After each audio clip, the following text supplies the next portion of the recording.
I am about to get my walk on, and I have some warm clothes on in the middle of April, but the mornings have been extremely cool. But I'm sure I'll be peeling back some layers before this walk is over. However, I wanted to share with those of you that feel as if when you pray, that prayer feels like a rebuttal. And prayer feels like a rebuttal sometimes because what happens is it starts to challenge you, and it starts to correct some things that are going on inside of you. And I feel like when people pray, they often feel like prayer is to calm these array of feelings that you're dealing with, such as frustration, fear, doubt, disappointment, beliefs, all of these things. And we feel like prayer is here just to calm some things. There's a scripture in the book of Matthew that tells us that I did not come to bring peace. I came to bring the sword. God is a God of peace. He is not a God of confusion. And it seems like that verse could be very much so contradictive. However, what it is saying that if there is something that is confusing to you, there is something that is not just, there is something that makes you feel that makes you confused, frustrated, all of these things. Like, God is not going to allow you to pray and just calm these feelings without exposing the things that are attached to these feelings. You're only seeing and feeling the surface level. You're feeling the things beneath the surface, but your only thing that is visible is the surface level things. And so God is saying, no, I didn't come to bring peace, because he doesn't bow down to the things that he know could harm you. God is a God of protection. And if he's going to secure you by way of prayer, then he's coming to bring the sword. That means that there is war going on between an array of feelings and truth.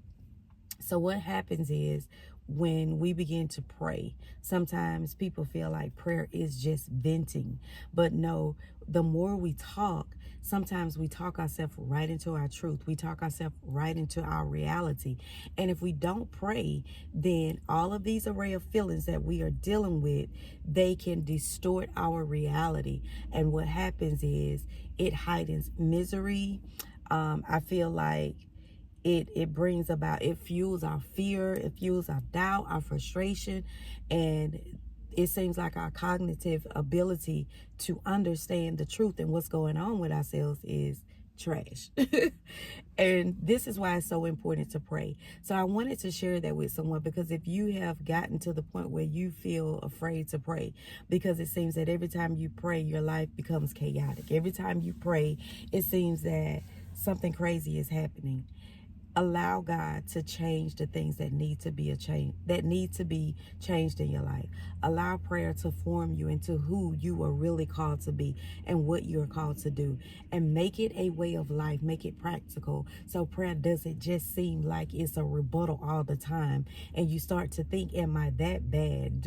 Are there that many things that need to be corrected? Let me tell you, we have 24 hours in a day, and even our thought pattern can be corrupted. Even our thought pattern can get off course if we don't deal with the things that are in our heart, that we store in our heart. Do you know how many people that you can run into that will cause you to become bitter, that will cause you to be frustrated, disappointed, whether it's on your job, in your home, just randomly, that you may run into just out shopping, or especially if you're in a place of leadership, or if you're not in a place of leadership, because sometimes when you don't have the power to deal with things that you know are not right. For instance, someone getting up every day, going to your job. This is a way of providing for yourself and your family. But there is some people on your job, or some things that are going on your job, that makes you feel uneasy and just drives your day to hell. And you just feel like this job is the worst thing ever. So you go into prayer, and whatever you say to God, God is going to deal with what you're feeling, because God already knows the truth. He already knows how to handle your situation.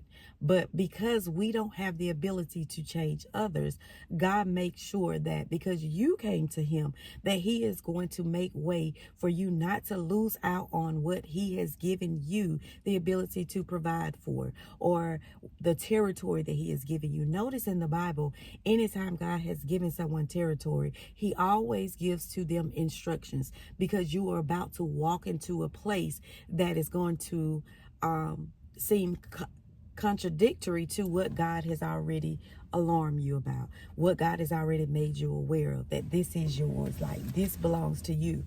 And so if you don't follow those instructions, what do? We go back to prayer, and you start to ask God, why is this happening? Why is that happening? But we fail to follow the instructions that God has given to us. Why? Because of what we see. Almost like when David went up against Goliath. But before David was inserted into that battle, the entire army was afraid of Goliath. Not because Goliath was this warrior that was given something that nobody else on the field was. It's because of how Goliath dressed himself. Goliath was really, really tall, abnormally tall. Goliath had on this garments of bronze, that made him look like he could not be defeated. And I think most often that's how we feel. We see things, and we see people that are in power and that is in position, and it makes you already feel defeated. Like, there's nothing I can do about this situation. I'm just gonna have to deal with it. But every day, when you corrupt your mind with that type of belief, that I'm just going to have to deal with it, you are given that force that comes against you. You're given adversary the ability to set offense in your heart every single day. And now you're saying that it's time for me to leave this job. In some cases, God is asking you to move because he's causing a shift to take place in your life. But in other cases, God is not always asking you to walk away from some things because you're frustrated, because you're disappointed, or because you're angry, because someone is not just fair. Go to God in prayer and say that this thing that is happening around me, it's not just, it's not fair. But because I'm not in position, I feel like I don't have the power to change anything. God gives to you the power and the strength to deal with anything that seems that it pushes you out of the territory in which God has given to you. Through God, everything is possible. But you have to be reminded that God will take you on heights to tread upon. And God will make sure that your footing does not lose way. It is when you focus on what God is saying and not another person that has a position that seems that you can't change or you have no authority over. We have authority in prayer. We have authority by way of our words. We have authority by what we absorb. What are our beliefs? And it may seem like it's not going to shift the atmosphere. It's not going to shift their environment, or it's not going to change the situation. But what happens is you change. The situation may not change. This is why God's word says that every knee shall bow and every tongue shall confess that Jesus is Lord. Because Jesus is not like shifting shadows. He doesn't change. God stays the same all the time because he knows who he is. There's no doubt about who he is. There's no disbelief about the power that he possesses. And he doesn't flood it. He doesn't have to remind you. He simply tells you that every knee is going to bow. He simply tells you that every tongue is going to confess, because he know who he is. And he doesn't allow situations, he doesn't allow conditions to make him shift and to make him change form. When you shift and when you change form, it is because God is elevating you and God is promoting you. But when we get into a situation and we allow people, places, and things to change us without the consent of God, the one that gives us the ability to know when it's time to shift, when it's time to change. So Continue to pray about everything in your life.